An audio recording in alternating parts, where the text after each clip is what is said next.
LA Chillharmonic came from an idea that I had just to kind of regress back to what made me sit on the edge of my bed when I was 16 years old and think, wow, I could do this kind of a thing. I was working on this disc, and Brian and I just started thinking about adding more and more players, and the more players that we added, the more into it we got. God, we could have Greg Adams do these horn arrangements, Michael Paulo do a bunch of burning solos, and get a 9-piece horn section, sort of like Tower of Power, Earth, Wind, and Fire, those sorts of things going on. We just started thinking expansively the more that I kept writing for the record. And it was his idea. He came up with this name, the LA Chillharmonic, which I thought was killing. Man, what a name. It's just such a great name. So what became his record, what started as his record, became the LA Chillharmonic, and it became kind of like an all-star thing, and it's really fun.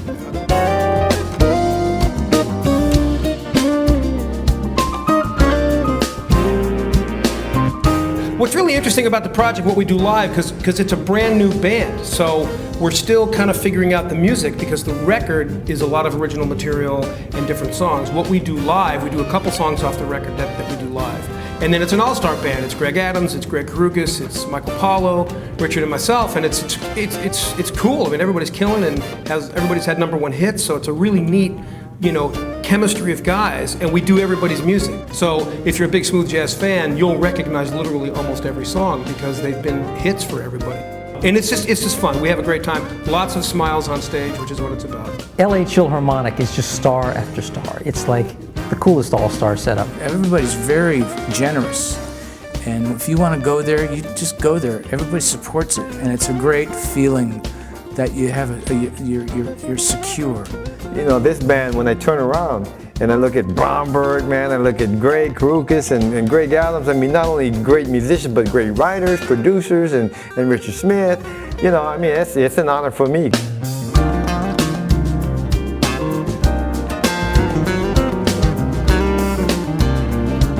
I'm very proud of the record. I think it turned out really, really well.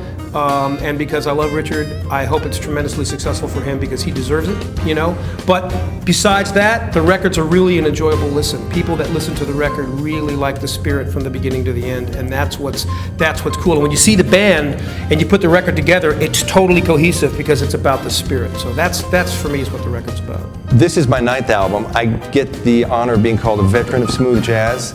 And after all those records, you start thinking about going back to your roots. And then that's when I started thinking, wow, LA really needs sort of this cool signature band that can come out swinging like that. And that's how I got to it. All of a sudden, this LA Chillharmonic thing was born, and we started to have this dialogue with Richard as well. Do you want to put a band together? It's got something going. It's got a nucleus of a real. There's a fire in the belly, and the bundling thing is such a cliche. But I think this is a great. If you want to call it bundling, this is a great bundling. It's just a joy to play with other musicians and help support them, in what they're doing. It's just going to be like the old days when there's brass everywhere and loud guitars and drums. The whole pocket is going to be huge. It's going to remind you of an old concert back in the day. It's going to be a lot of fun.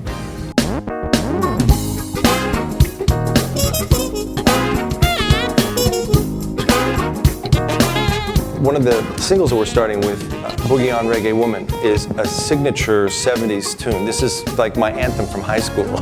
And it was so exciting to work with Herman Jackson, who's Stevie Wonder's keyboard player. And the pocket on Boogie on Reggae Woman is both funky, but it's also reggae, so it was not a challenge, it was just a joy to be able to do that. Great honor to be able to do that.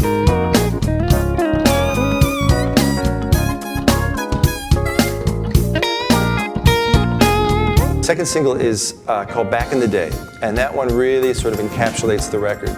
I sort of wrote it as a homage to Tom Scott and the LA Express, a record that really was the theme song from my high school years. I had it blaring in my car all the time. It's got a really nice guitar-driven melody, full horn section kicks in. It's just a hell of a lot of fun to play.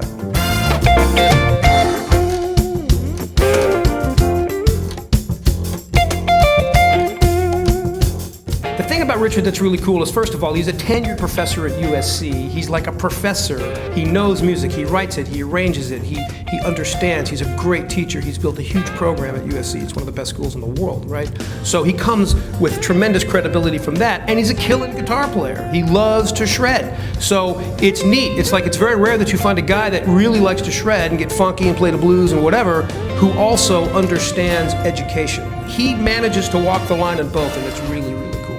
There's no better time to be in it than now to be a musician. It's so diverse, there's so many styles kicking around, and I've always loved grabbing onto whatever I could and grabbing it by the tail and seeing what happens. So I think now is the best time to be a musician. I'm so fortunate to be in the midst of it.